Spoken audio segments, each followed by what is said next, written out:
And that moves us on to our game picks for the week. Once again, not doing the players of the week or rookie of the week because it's just not that interesting, is it?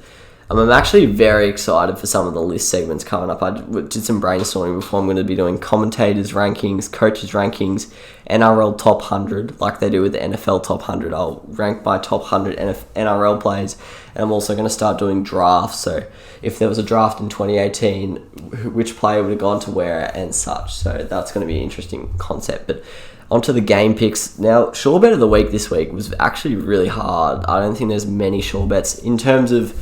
I think there's a lot of games I could say there's a 70 to 80% chance the team will win, but there's not many where I'm like 95 plus, So I'm going with the Storm to beat the Warriors, which is an interesting one because the Warriors are a good team. Everyone always underrates them. They like to be the underdog and beat the favourite. But Anzac Day clash in Melbourne, Pappenhausen's out. So interesting that I've gone for them, but Harry Grant is playing insane right now. Yes, it's only been for 1 or 2 games, but still. The Warriors are almost at full strength, barring like Chanel Harris-Tavita and Adam Fanua-Blake, so not really full strength. But Melbourne in Melbourne, I just think they'll be too good for them. Even if it's not a thumping, if I had to put money on a team, I'd probably put them on them.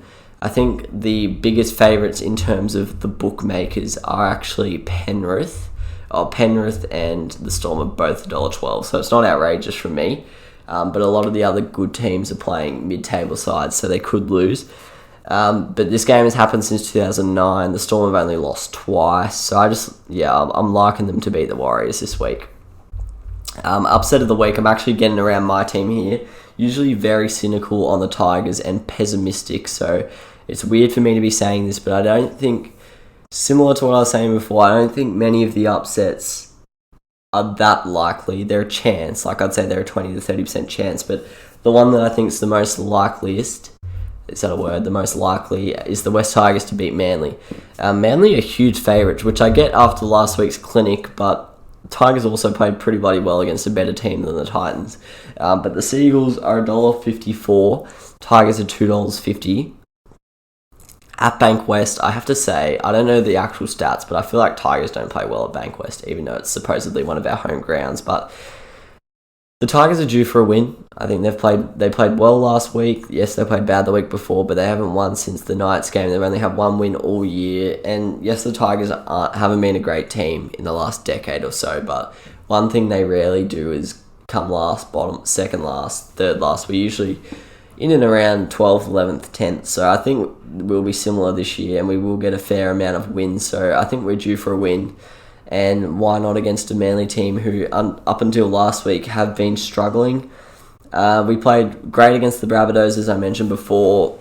We generally are weak against weaker teams, which is a weird concept. But yeah, I just think we might catch Manly a little bit off guard. They might be a little bit cocky coming out of last week's thumping. The Tigers will be raring to go after not getting the points against the Rabbitohs. The Manly still have a half-back at hooker, and in my opinion, their forward pack's not great, even compared to ours.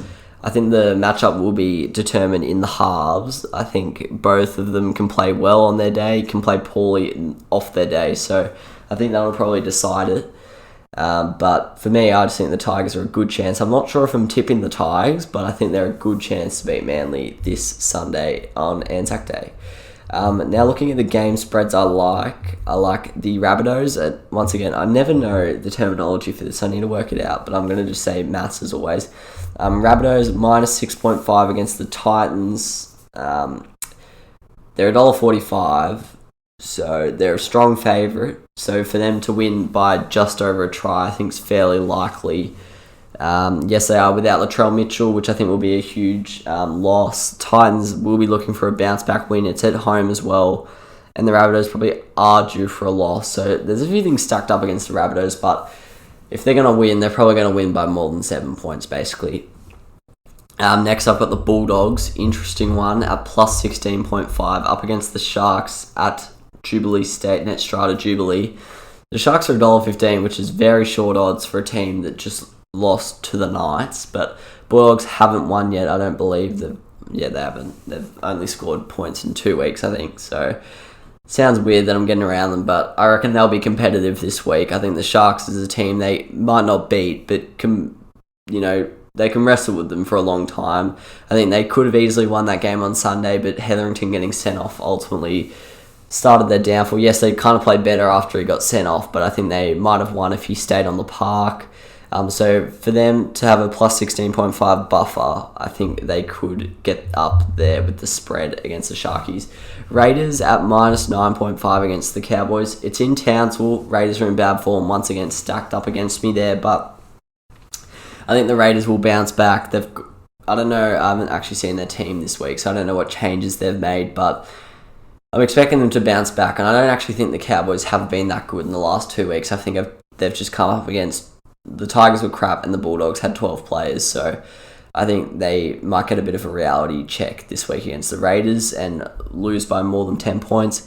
Tigers at plus 5.5, already mentioned my reasons there, and then the Roosters at minus 4. I just think whenever you tip a team and the spread is less than a try, I think I always like those situations really, because there's only a limited amount of games that the margin is less than a try, so yeah, Roosters at minus 4 in the Anzac Day clash against the Dragons. I like that. It's a miracle! Oh, yeah! What about that one? Unbelievable! Balotelli, Aguero! Crowd cheers. Here's Siddle.